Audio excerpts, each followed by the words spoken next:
अस्सलाम वालेकुम क्लास 9 के स्टूडेंट्स। हम लोग न्यूमेरिकल जो हैं आज चैप्टर 3 के शुरू करेंगे। चैप्टर नंबर 3 क्लास 9 के, और इसके न्यूमेरिकल जो हैं वो बच्चों के रोज़ाना की बेस पर करने होते हैं, थोड़े थोड़े करते जाएंगे साथ साथ। पहला जो न्यूमेरिकल है इसकी डेफिनेशन ये है, इसका न्यूमेरिकल की स्टेटमेंट ये है, a force of 20 Newton moves a body with an acceleration of 2 ms-2, what is the मास। जो चीज़ें दी गई हैं वो इसका डेटा लिखेंगे आप। ये न्यूमेरिकल नंबर है जी 3.1 तीसरा चैप्टर। इसका डेटा कुछ यूँ है, इसमें फोर्स दी गई है, force is equal to F और इज इक्वल टू दी गई है हमारे पास 20 न्यूटन और इसकी एक और चीज़ दी गई साथ, विद एन एक्सेलरेशन दिया गया जी,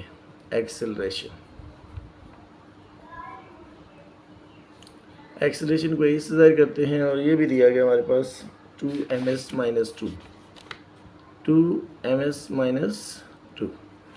मालूम हमने क्या करना है मैथ्स को। और तमाम ही बच्चों को जो जब ये चैप्टर पढ़ते हैं तो पता ही होगा कि इसमें जो मोशन के लाज हैं वो पढ़ाए जाते हैं, और लाज को यूज़ करके न्यूमेरिकल भी करते हैं हम लोग। तो चूँकि फोर्स भी नज़र आ रही है, एक्सेलरेशन भी है और मैथ्स निकालनी है, तो सेकंड लॉ क्वेश्चन का लगेगा according to second law of motion. जी लिए इसमें लिख देंगे जी।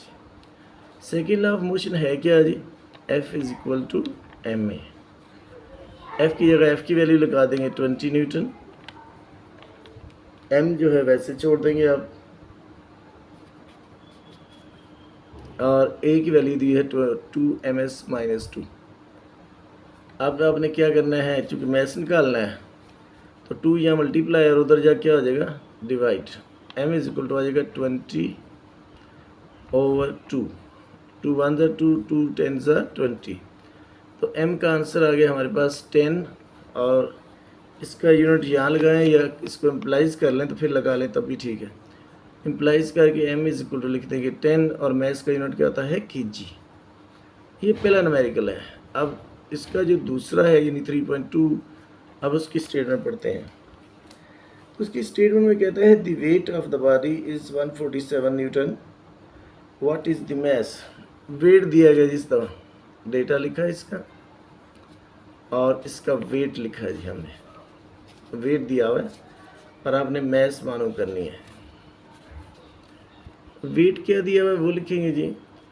वेट को किससे ज़ाहिर करते हैं, W से, और ये दिया 147 न्यूटन। मालूम क्या करना है मैस को, आपने मैस मालूम करनी है जी, यानी m मालूम करना है। आप सॉल्यूशन डाला इसका तो वेट का फार्मूला सब बच्चों को आता होगा, तो उसकी भी डेफिनेशन आपने इस चैप्टर में पढ़ी है, वेट और मैस दोनों की। तो वेट का फार्मूला क्या आता है, W is equal to mg।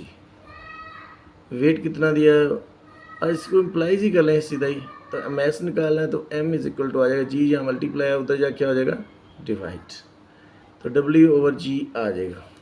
g की वैल्यू सब बच्चों को पता है, पहले चैप्टर में पढ़ा होगा आपने। तो मैथ्स इज इक्वल टू आ जाएगा 147 न्यूटन ओवर g की वैल्यू क्या होती है जी 10 ms-2। वैसे ये 9-10 में लिखते हैं, फर्स्ट ईयर सेकेंड में इसकी एग्जैक्ट वैल्यू लिखते हैं 9.8।